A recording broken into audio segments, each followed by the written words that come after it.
Hello and welcome back to part 25 of how to make a HexTile board game in Unreal Engine 5. In the last video, we started the beginnings of our Econ logic, and in this video, we're going to continue along with that. As a reminder, I do have a Discord link down in the description. Good place to join and, yeah, join the community of budding developers and, yeah, ask questions if you have trouble, then I can help you out there.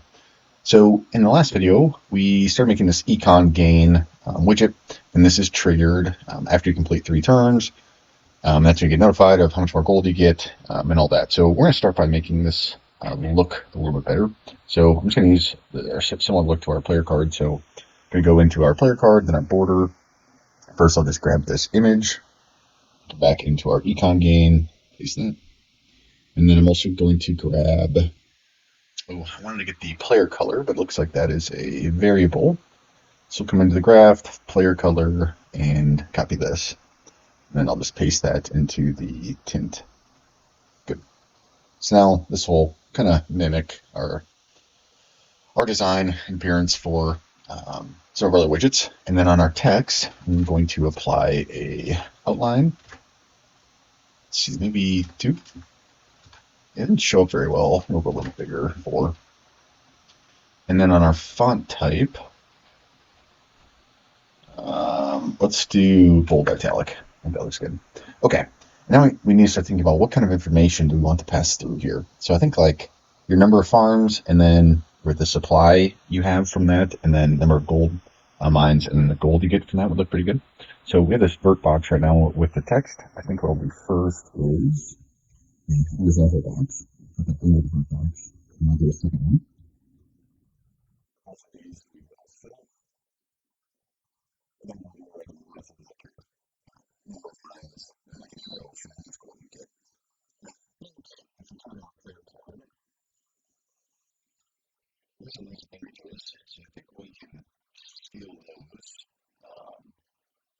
very happy. So I'm just going to grab this horizontal box here, copy that, and paste that here. So that'll be our farms, and then for the mines, I'm going to do the same.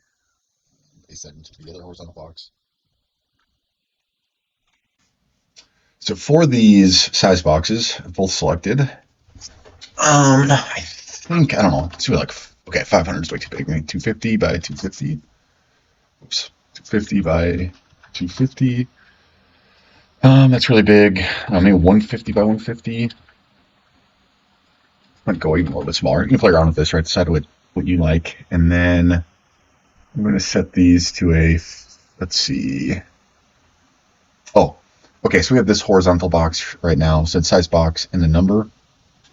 I think that's fine. I'm going to grab both of these as horizontal boxes and put them on left alignment. And then both of these texts, we can make these quite a bit bigger. 36, what is this at, 42? Yeah, 36. And I think I'll do like number, no. I think this is fine. Hopefully this is clear for the player, right? This would mean obviously you have 2 farms, 2 mines.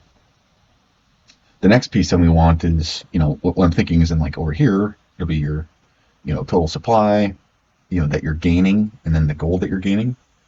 So for sure for the gold, right, we have this. So I'm going to copy this and grab this, or not this one with the mine, paste that. And similarly, we can make this size box, 100 by 100. Okay. And make this text 36. Now we need some sort of icon to display, our supply limit, which isn't something we've really thought or done much with, and I think that probably needs to be in the player card. So let me think on that.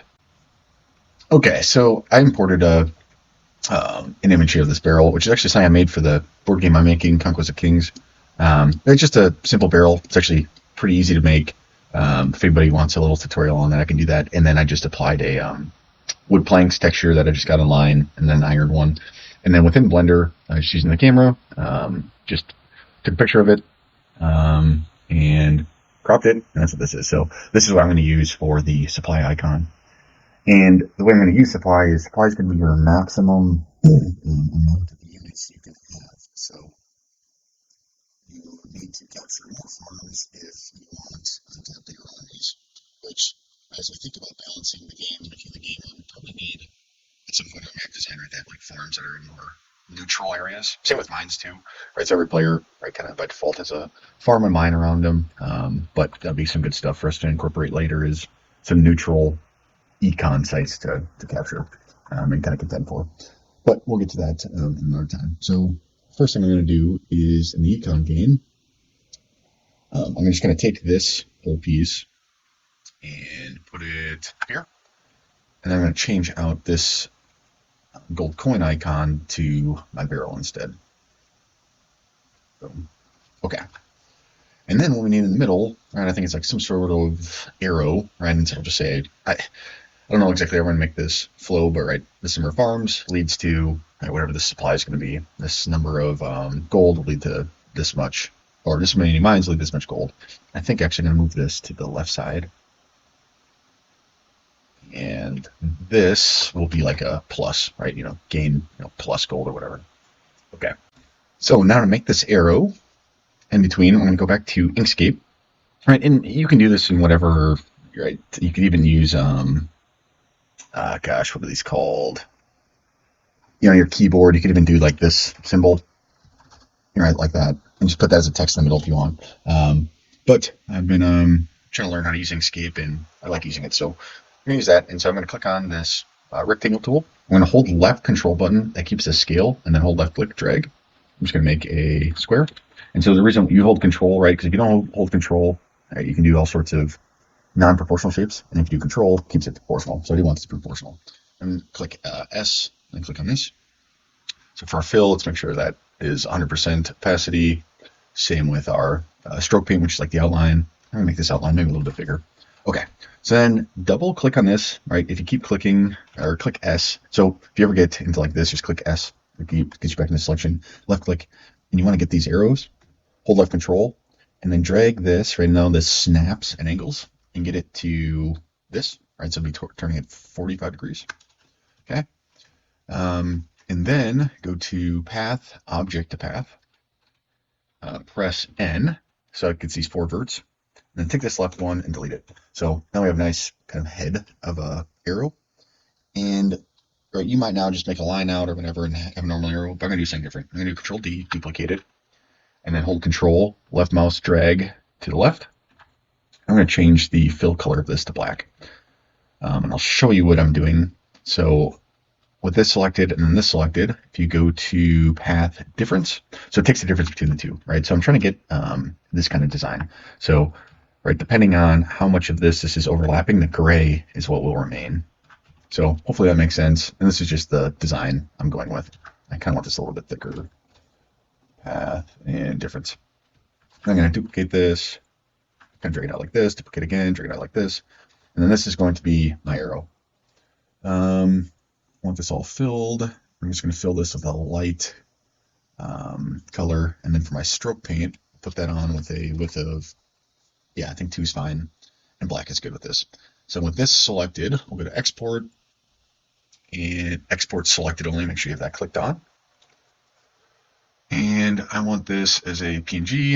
I'll just call this arrow _3 just for 3 arrows. Okay. Now we'll come back into Unreal. And now I'm going to bring that in. So get that.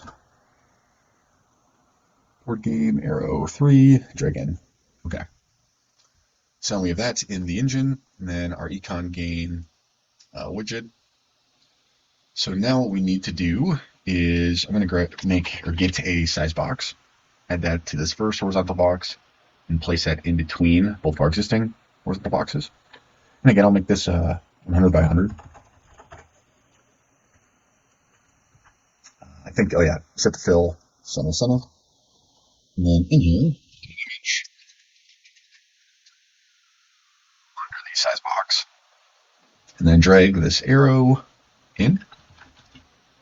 And then I'll copy, paste that down into this horizontal box, and drag that back into the middle. So hopefully you can kind of see what this is looking like. Now, as I look at this, do we like it? I think I'm going to grab both size boxes. I'm actually going to make them a little bit shorter, maybe 85, and then a little bit longer, 75. maybe not quite as long as 55. Yeah, just something like that. So yeah, I think this is the design we'll go with. Now the color is a piece.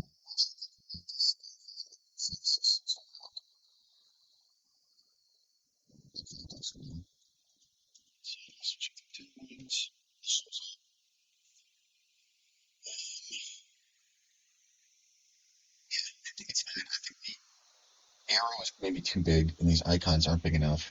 I think a border around this would actually look really good. So I think we'll do that, and maybe not have this background with as much opacity as we currently have. So, hang back into Unreal Engine. First thing I want to do with our border, let's open up this tint, put this alpha at 0.75 instead of 0.5. The other thing I want to do is left click on this border, then right click, and then wrap with border. And on this border, let's give it a padding of 10 across the board. And then for this back one, tint black, maybe a darker gray. I'm going to take the same image we have for our brush.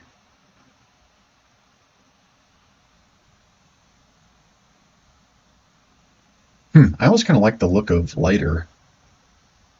Oh, whoops. I am... okay, yeah, this is interesting. So, right, this border is this whole border behind, right? And so because this has this border, this inner one has some opacity.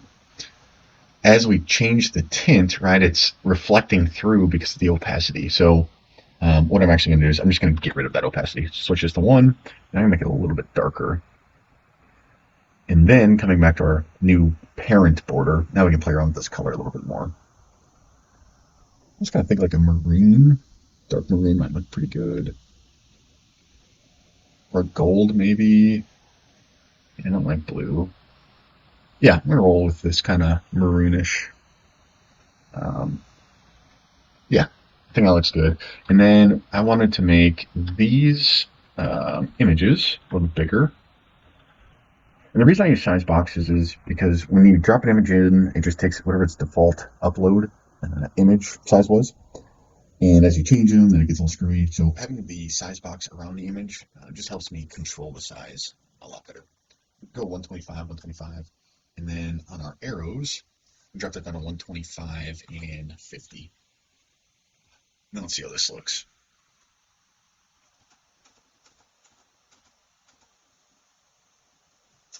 Okay, so looking better, but our size is off. And again, it gets into the size of the actual monitor versus what's in the editor. Actually, no, it's not true. It's just straight up too big. So let's go back into these size boxes. Let's see, not that one. This one. We made 110, 110. Is that bringing in? No. I think actually maybe we can set these horizontal boxes instead of fill to auto. No, I don't like that. It needs to be fill. Okay, I could just make this border wider. It's 600 and the position minus 300. Okay, it doesn't even need to be that much. We got it at 550 and minus 275. Okay, yeah, let's go with that. Now let's check it out. And. Okay, that looks a lot better. The border, I think, is a nice touch. We can add some animations in here, later. But we have the foundation of this, and now we just need to start getting this data populated. So to do this, I think it would be actually fairly easy. So in our Econ gain widget, let's start by making our variables. I'm just going to categorize these images into images. We have these set as variables right now. I don't know if we necessarily need that or not, but by default they are. I'm just going to put them in here so we go like this. Our first variable, this will be number mines, and this will be of type integer. The next will be number farms, also type integer. And then next will be supply, type integer. And then last will be new gold, type integer. And for all of these, I'm going to make these instance editable and expose on spawn. And I'll show you why. And once you're done with that, compile, save. So when we come back to our PC turn-based, so we're running the turn, changing from the game mode into the player controller.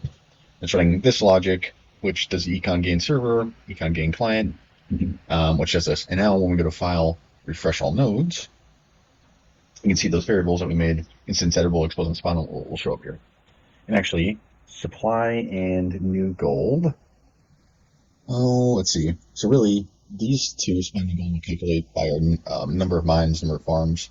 I'm just trying to think if we want that handled in the player controller or in the widget itself and then back. I think we'll just do it here, probably more efficient. So in our variables in our player controller, we have number of or owned mines, owned farms. Let's grab our owned mines, drag off this and get length, and plug that in. I'm going to make some more space. Then next, we'll grab our own farms, and again, oops, grab length, and plug this into number of farms. And now what we probably want to decide is, how many mines give you how much gold, and how many farms give you how much supply. I think just off the cuff, or as we think about how much units cost, which in my CSV, I have cost for the footman 1, spearman 2, swordsman 2, horseman knight 2, and then knight 3. So you want to think about is if you have one mine every 3 turns, you get gold. What should that give you? And I think by default we're just going to do 1. So I'm going to come off this and I'm going to multiply. And I'm just going to multiply by 1, which obviously was equal to length, but that way if I want to adjust this later, we set the mimic, or not mimic, but adjust this number. For the supply, for me the supply is going to be the total amount of units you can have. Let me remember how many units we're starting with. Because ignore these units. Might do 5, so each farm gives you a supply of 5, and then there'll be some more farms out here. Maybe 3 is better, and then adding in. Might do that. I'm going to do 3. So each farm will give you 3 supply, and then we'll add in some new farms. So I think I'm going to do that now. So as a quick reminder, the way our map is loaded is from in our assets, this data table. This is one of our maps, the only one we have so far in this tutorial, but all it is, right, is that CSV that we imported, which is this. So I'm going to first switch this just to 1. This is part of the reason why in one of the videos I wanted to add these numbers. So 0, 1, 2, 3, because it makes it a lot easier to mimic this. So I'm going to pull maybe this off screen and the CSV into the screen. And then we'll think while actually maybe it's better if I go this way for you. I have my CSV off screen. So I'm just looking at where would be another good place for a farm. So I think each player should start with 2 farms, and we should have a couple natural or more neutral. So as we look at this, there's this one here. Maybe 3 could be good, or 35. I'm going to do 3 for now. So back on my CSV, tile number 3, I'm switching from random to farm. And for the red player, I'm going to switch 7 to a farm. And for green, we'll switch 135 to farm. And for yellow, I think 139 will be pretty good. Okay. And so this will give them all one more farm, and then each farm gives 3 supplies. So, right, if the players take the time to capture the other farm, which these farms are still of player integer of 9, so they are uncaptured. Right, these current ones that they have are captured by default, but these ones aren't. So we'll have to send a unit over there. But then that will get them up to 6 supplies, so then they can have 6 total units. Now I think we should put some more neutral. So let's think about that. I think we want some neutral gold mines too. These corners could be good places for farms, and then maybe in the middle we could actually put some mines. So I'm going to do that for now. I'm going to do 49 and 94 as mines. 94. Is this 94? 94. Sorry, I had a bit of a recording error. So this is what I did, and I'll show you in the CSV. But maybe I added in some mountains and kind of right, chiseled in the mines to make them a little bit more neutral. So you can kind of see, right, two farms, one mine, two farms, one mine, right? Pretty, try to make it evenly distributed amongst the players, right? And then some farms here. So some neutral stuff right in the middle. I think maybe we can do something on the outside too, but we'll come back to that. So come back to the CSV, and maybe what I'll do quick is I'll just filter on the non-random so you see what the key features are. There. So a good place to pause here quick if you want my exact map. That's all good. There's also one more thing I did too. I added this tile ID, so A, B, C, so on and so forth. And I added that into our map structure. Tile ID is a text, and then that comes into our table. At some point, I'm going to switch the naming convention, so say 0, 1, 2, 3, 4, whatever.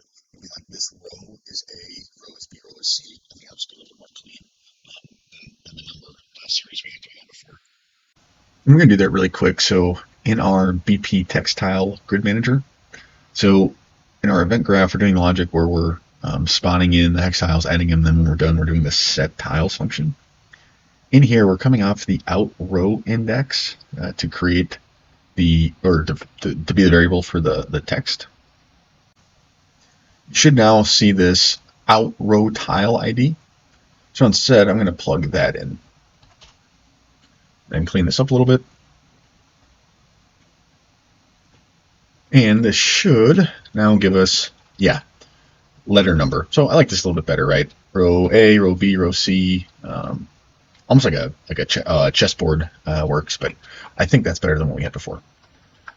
Okay, so we've kind of done that little side mission here, but let's go back into our PC turn base. And we've got this logic working, so our number of mines times 1 equals the gold you get, and then farms times 3 equals your supply. And now I'm going to go back into our WB Econ game. We have our event construct. I don't think we actually have to do anything, so let's go into the designer. We'll have to do one thing, but on this number of farms, I'm just going to click this and bind the text to number of farms. For the mines, bind the text to number of mines. For the barrels, bind this to total supply. And now for the gold, right? If it's important for you to continue the plus, right, to keep that plus in there, what we'll do is off of our event construct, I'm going to get our new gold. I'm actually going to come back into here. This text, I'm going to call this text new gold and make it is variable. And pull off this set text. And then pull off this, do format. And I don't know what this symbol is called, but it's this shift bracket. And then in here I'm going to put number and close shift bracket, hit enter. Or wait, I think do the number first and then shift bracket. I think this will work. So you have, right, this is a text, right? So, right, if I did a $, maybe just for demonstration, it'll now be $, and then the number of new gold. I'll show you. And I got to switch this back to number of players 2.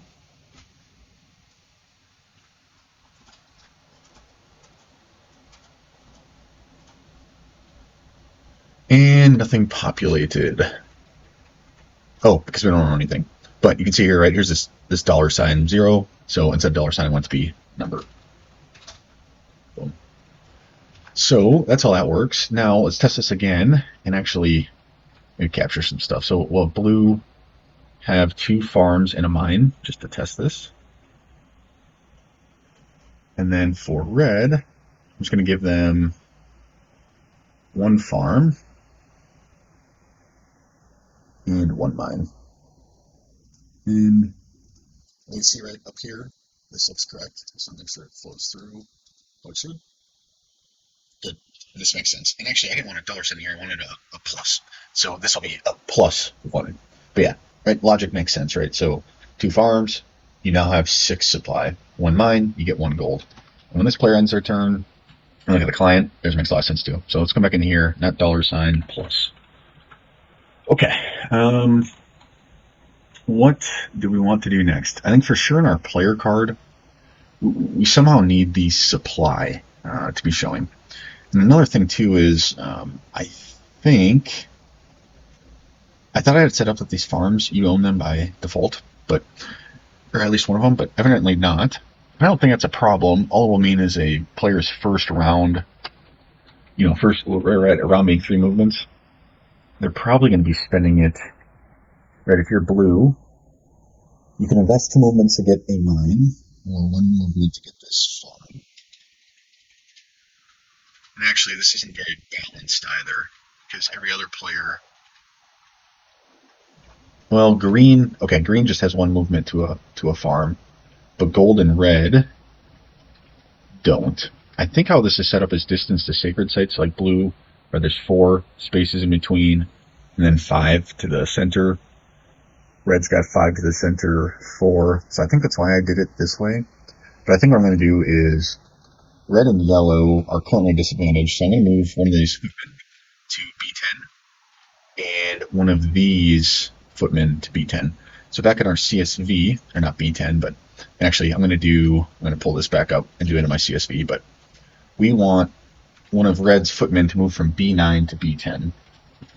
So let's find on my other monitor, I got my CSV. So B9 currently has a footman, a spearman, and a swordsman. I'm going to go 0 footman and then put 1 on B10 and switch the player index to 1, just like this. Yeah, right, because I think blue's actually got a swordsman. So yeah, you can decide, right? I'm putting the footman because it's the least valuable, and they're kind of moving away from the action. So I think that makes sense.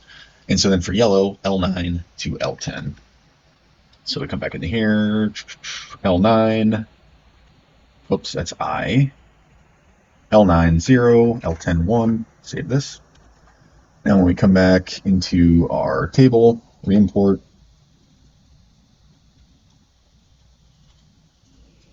there. Now all the players are 1 movement from a farm, have units equal movement to sacred sites, and then 2 movements from mine. So back to the strategy piece of this. So a player could decide, right on your first move, if you're blue, you decide to take a farm, and everybody else goes around, and then you could go at your second turn, third turn, you won't quite get to the mine, but you'll have more supply, or you move everybody back to where they're starting. Could take this unit and try to get to this mine, so turn 1, and then turn 2. And then you're getting gold, but you don't have any supply. And really you need 2 supply before you can start building armies. I don't know. This can be reworked later. It might make sense to make one of these farms starting, so you start with some supply. Or maybe the keep gives some supply in gold. That's something we could play with too. And that's not a bad idea. Your keep gives you like 3 supply and 1 gold by default. Yeah, I think I'm going to do that. That way, it still behooves you as the player to capture these neutral resources, but your keep is still giving you something. So the first thing I want to do is come back into our PC turn days. I'm going to lower the supply from farms to 2. And the reason for this is I'm going to make our keep give you 3 supply. Send the farms just to prevent supply from completely spiraling out of control, right? Because by default, you'll have your keep, and then if you do get these, you have 2 farms times 2 is 4 supply, plus the 3 from your keep. That's 7 units. That's pretty big, right? And then there's some neutral farms you can capture too. So I think that's good. And the first thing I want to work in is in our player card. We need something for supply, and we should probably add something for the keep as well, since now the keep, well, I don't know. You'll probably always ever only have 1 keep, so maybe let's make this by default. I think I'm going to do, so I'm in the Econ game. I'm going to make this border taller, maybe 700, and its position minus 350, get centered. And then I'm going to take one of these horizontal boxes, copy it, paste it in the vertical box. And this is going to be the keep, right? And we're just going to show that how many keeps you have. So maybe we decide we want neutral keeps later. I don't know. So I'll do 1 keep with make an icon for it. And that is going to lead to supply and gold. And you can see all of that. So the size box, I'm going to leave that alone. This horizontal box, I'm going to wrap this with a vert box, and then copy the horizontal box within it, and paste it into this vertical box. And then both of these size boxes for these icons, I'm just going to bring them down a little bit to 95 by 95, maybe even more, 80 by 80. I think we can go a little bit bigger than that, maybe 85, 85, 90, 90. Yeah, 99 is good. And this bottom image, let's switch this to, this will be +1, and this will be 3. So what this is basically doing is this will be a keep. One keep gives you 3 supply and 1 gold. And in the size box, I'm going to flip this to fill red alignment. Just get it squared up with the gold going. And set this to, actually, I'm going to switch the size box to auto, and then take the text to fill there. That aligns this a little bit better, so I just think it looks better. Okay, and we need a icon. So to get the icon, it's going to be maybe not the best way to do this, but I was just having issues with taking a snip and then getting her in the background. So I'm just going to drag this out into the world, and rotate it like this. And now I'm going to play. And then I'm going to come over like this and get it how I want. Maybe, yeah, like this with the sun. And then pull up my snip.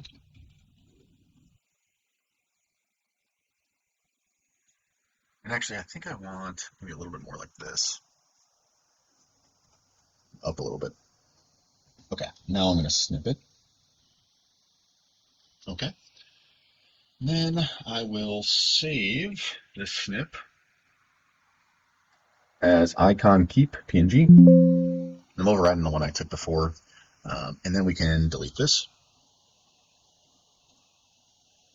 And now I'm going to open this with Paint. Move the background.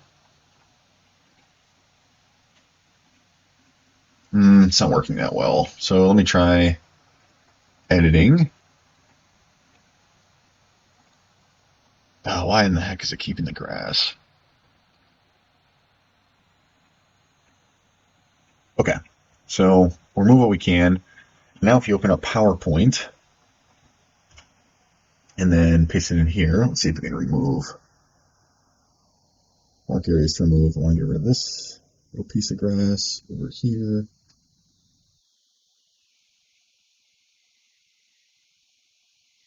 I'm sure some of you have a much, much better way of doing this, but this is what works for me. There's a little grass in here too. Yeah, forget about it. I'm just going to keep all this. Okay. So hit OK. Good. And actually one more piece right over here. There. Okay, now I want to crop this. Just get the icon a little bit more centered.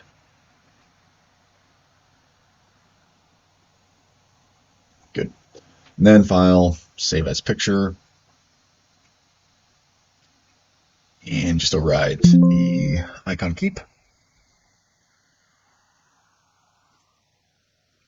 And then let's come back into our icons and we'll just drag this in. Perfect. Okay, I think I'm going to stop the video here. We did kind of a lot of random miscellaneous things, but we did make good progress. Whoa. And what we'll do in the next one then is reconfigure this player card because we need to have supply, keeps, evidence, supply, and keeps. And then we'll econ gain, actually, I'm just going to do that now, so it's just icon to icon keep. And I'm going to recap this, although there's not that many comments, it's just a little bit so it compares to this. Okay, we'll just continue carrying on with this, building out these widgets, the functionality, and pick it up in the next one. Thanks.